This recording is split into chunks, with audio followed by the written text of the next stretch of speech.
नमस्कार दोस्तों, स्वागत है आपका हमारे चैनल पर। आज हम लेकर आए हैं महाभारत भाग 11 की पूरी कहानी। पिछले भाग में आपने देखा कि पांडवों ने अपना अज्ञातवास राजा विराट के राज्य में बिताया। द्रौपदी ने सैरंध्री बनकर जीवन गुजारा।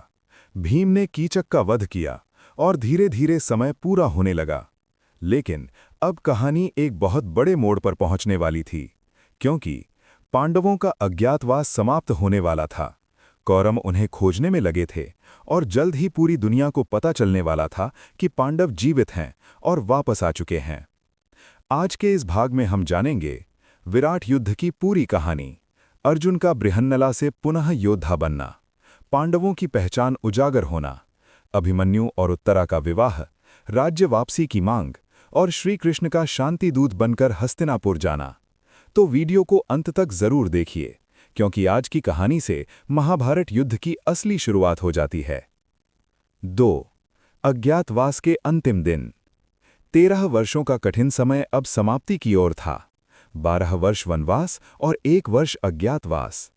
पांडवों ने बहुत अपमान, कष्ट, भूख, दर्द और धैर्य सहा था। अब उनके मन में केवल एक ही प्रश्न था, क्या अब उन्हें उनका राज्य वापस मिलेगा? राजा विराट के महल में रहते हुए सबने अपनी अपनी पहचान छुपाई हुई थी। युधिष्ठिर बने थे कंक, भीम बने थे बल्लव, अर्जुन बने थे बृहन्नला, नकुल बने थे ग्रंथिक, सहदेव बने थे तंतिपाल और द्रौपदी बनी थी सैरंध्री। वे सब शांत थे, संयमी थे, क्योंकि जरा सी गलती उनके पूरे अज्ञातवास को नष्ट कर सकती थी। लेकिन दूसरी ओर कौरवों को शक होने लगा था कि पांडव कहीं न कहीं छिपे हुए हैं और उनका अज्ञातवास समाप्त होने ही वाला है। दुर्योधन, शकुनी, कर्ण और दुशासन बार बार यही सोचते थे कि किसी भी तरह पांडवों को खोज लिया जाए। अगर वे अज्ञातवास पूरा होने से पहले पकड़े जाते तो उन्हें फिर से वनवास भुगतना पड़ता। यही सोचकर कौरवों ने एक नई चाल चली। 3. कौरवों की योजना, विराट की गौओं पर आक्रमण। दुर्योधन ने सोचा, यदि पांडव विराट नगर में छिपे हुए हैं तो संकट आने पर वे अवश्य बाहर आएंगे। इसलिए कौरवों ने राजा विराट के राज्य पर सीधा हमला करने के बजाय उनकी गौओं को लूटने की योजना बनाई। उस समय गौधन किसी राज्य की समृद्धि और सम्मान का प्रतीक था। गौओं को लूट लेना सीधा सीधा अपमान माना जाता था। योजना ये थी कि विराट राज्य पर 2 दिशाओं से हमला किया जाए। एक ओर से हमला हुआ जहां स्वयं राजा विराट युद्ध के लिए निकल गए। दूसरी ओर से भीष्म, द्रोण, कर्ण, कृपाचार्य, अश्वत्थामा, दुर्योधन और दुशासन जैसे महायोद्धाओं ने मिलकर गौधन हरण करना शुरू कर दिया।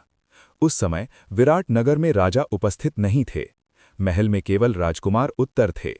उत्तर युवा थे, उत्साही थे, लेकिन युद्ध का वास्तविक अनुभव नहीं था। जब उन्हें समाचार मिला कि कौरवों की विशाल सेना गौओं को ले जा रही है, तो उन्होंने उत्साह में कहा, मैं अकेला ही उन सबको हरा दूंगा। महल में उपस्थित स्त्रियां उनकी वीरता की बातें सुनकर प्रसन्न हुईं, लेकिन किसी को ये नहीं पता था कि सामने कौन कौन से महारथी खड़े हैं। 4. बृहन्नला बनी राजकुमार उत्तर की सारथी। राजकुमारी उत्तरा ने अपने भाई उत्तर से कहा कि उनके पास एक कुशल सारथी होना चाहिए। तब द्रौपदी ने संकेत दिया कि बृहन्नला, जो राजकुमारी को नृत्य सिखाती है, रथ चलाना जानती है। राजकुमार उत्तर को पहले तो आश्चर्य हुआ। उन्हें लगा कि एक नर्तकी जैसा दिखने वाला व्यक्ति युद्ध भूमि में क्या कर पाएगा। लेकिन परिस्थिति ऐसी थी कि उन्हें बृहन्नला को ही साथ लेना पड़ा। अर्जुन, जो अब भी बृहन्नला के वेश में थे, राजकुमार उत्तर के सारथी बनकर रथ पर सवार हुए और कौरव सेना की ओर चल पड़े। जैसे जैसे रथ आगे बढ़ा, वैसे वैसे धूल का गुबार बढ़ने लगा, शंखनाद सुनाई देने लगे और कुछ ही देर में राजकुमार उत्तर ने देखा, सामने कोई साधारण सेना नहीं, बल्कि महाभारत के सबसे बड़े योद्धा खड़े हैं। भीष्म पितामह, गुरु द्रोण, कर्ण, कृपाचार्य, अश्वत्थामा, कृपाचार्य, दुर्योधन और दुशासन। ये दृश्य देखकर राजकुमार उत्तर का साहस टूट गया। 5. राजकुमार उत्तर का भय। उत्तर घबरा गए, उनके हाथ कांपने लगे।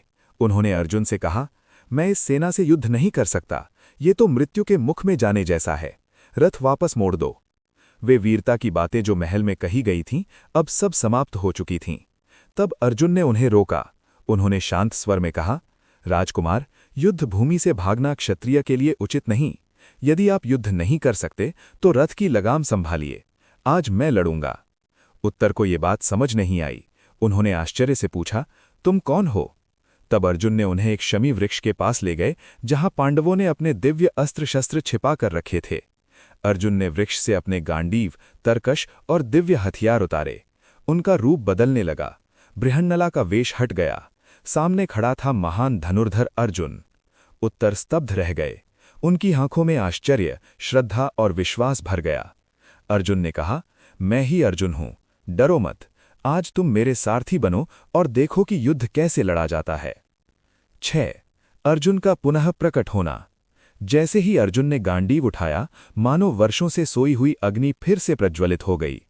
उन्होंने देवदत्त शंख बजाया, उसकी गूंज आकाश तक पहुंच गई। कौरव सेना ने जैसे ही वो शंखनाद सुनी, सभी चौंक गए। भीष्म ने कहा, ये साधारण ध्वनि नहीं, ये अर्जुन के देवदत्त शंख की आवाज है। द्रोणाचार्य ने भी पहचान लिया, हाँ, ये अर्जुन ही है। कर्ण के चेहरे पर पहले आश्चर्य, फिर क्रोध और फिर चिंता दिखाई दी, क्योंकि अब ये स्पष्ट था कि पांडव जीवित हैं और उनका अज्ञातवास लगभग पूर्ण हो चुका है। कर्ण ने गर्व से कहा, अच्छा है, आज मैं अर्जुन से युद्ध करूंगा। लेकिन सामने केवल कोई योद्धा नहीं, बल्कि वही अर्जुन थे जिन्होंने देवताओं तक को परास्त किया था। 7. विराट युद्ध की शुरुआत। अब युद्ध शुरू हुआ। अर्जुन अकेले थे और सामने कौरवों की विशाल सेना, लेकिन उनका आत्मविश्वास अडिग था। उन्होंने पहले गुरुजनों का सम्मान किया, भीष्म पितामह, गुरु द्रोण और कृपाचार्य को प्रणाम किया। फिर युद्ध आरंभ हुआ। अर्जुन के बाण बिजली की तरह चलने लगे। एक ही क्षण में अनेक रथों के ध्वज कट गए, हाथियों के कवच टूट गए, घोड़ों की चाल रुक गई, योद्धाओं के अस्त्र निष्फल होने लगे। कौरव सेना में हाहाकार मच गया। कर्ण ने अर्जुन पर तीव्र आक्रमण किया, लेकिन अर्जुन ने उसके बाणों को बीच आकाश में ही काट दिया। द्रोणाचार्य ने दिव्यास्त्रों का प्रयोग किया, अर्जुन ने उनका भी उत्तर दिया। अश्वत्थामा, कृपाचार्य और दुशासन एक एक करके आगे आए, लेकिन कोई भी अर्जुन को रोक नहीं पाया। राजकुमार उत्तर, जो सारथी बने थे, ये सब देखकर अभिभूत थे। उन्हें अब समझ में आ रहा था कि वास्तविक वीरता क्या होती है। 8. भीष्म, द्रोण और कर्ण से सामना। युद्ध का सबसे अद्भुत दृश्य ये था कि अर्जुन अपने गुरुजनों का सम्मान भी कर रहे थे और युद्ध भी। उन्होंने कभी मर्यादा नहीं छोड़ी। भीष्म पितामह के सामने वे अत्यंत सावधानी से लड़े, क्योंकि वे जानते थे कि ये उनके पितामह हैं। द्रोणाचार्य उनके गुरु थे, इसलिए अर्जुन ने उनके प्रति भी सम्मान बनाए रखा। लेकिन युद्ध तो युद्ध था। कर्ण बार बार अर्जुन को ललकार रहा था। उसके मन में वर्षों की प्रतिद्वंद्विता थी। वो चाहता था कि आज किसी भी तरह अर्जुन को परास्त कर दे, पर अर्जुन के सामने उसका उत्साह भी फीका पड़ गया। अर्जुन ने इतने वेग से बाण चलाए कि कौरव सेना विचलित हो उठी। दुर्योधन को पहली बार महसूस हुआ कि पांडवों को हराना उतना आसान नहीं होगा जितना वो समझता था। 9. सम्मोहन अस्त्र का प्रयोग। जब अर्जुन ने देखा कि सामने बहुत बड़ी सेना है और उद्देश्य गौधन वापस लाना है, तो उन्होंने एक विशेष अस्त्र का प्रयोग किया। ये था सम्मोहन अस्त्र। इस अस्त्र के प्रभाव से कौरव के अनेक योद्धा मोहित और अचेत होने लगे। उनकी युद्ध क्षमता क्षीण हो गई। अर्जुन ने इस अवसर का लाभ उठाकर सभी गौओं को वापस मोड़ दिया। राजकुमार उत्तर से उन्होंने कहा कि अब गौधन को सुरक्षित नगर की ओर ले चलो। युद्ध भूमि में कौरव सेना निराश और अपमानित खड़ी थी। दुर्योधन को बहुत क्रोध आया, लेकिन वो कुछ नहीं कर पाया। भीष्म ने शांत स्वर में कहा, अब स्पष्ट है कि पांडवों का अज्ञातवास पूर्ण हो चुका है। वे नियम अनुसार वापस आए हैं। दुर्योधन ने तर्क देने की कोशिश की कि समय पूरा नहीं हुआ, लेकिन भीष्म और द्रोणाचार्य जैसे ज्ञानी उसकी बात से सहमत नहीं थे। ये पांडवों की पहली बड़ी वापसी थी। 10. राजा विराट की विजय और भ्रम। उधर दूसरी ओर राजा विराट भी युद्ध करके लौटे। उनके साथ भीम और अन्य पांडव अपने अपने वेश में उपस्थित थे।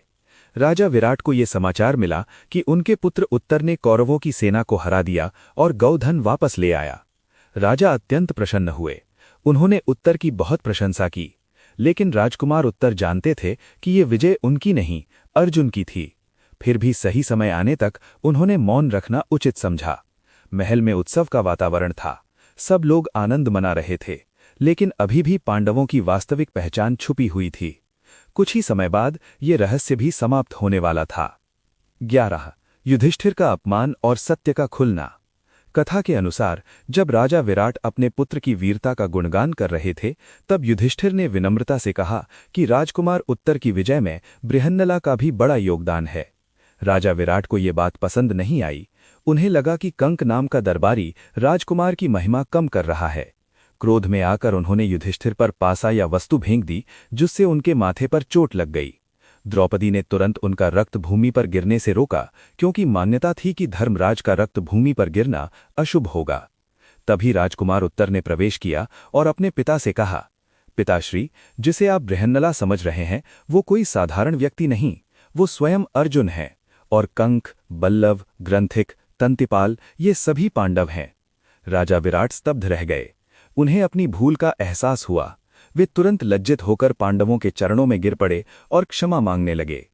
12 पांडवों की पहचान उजागर होना।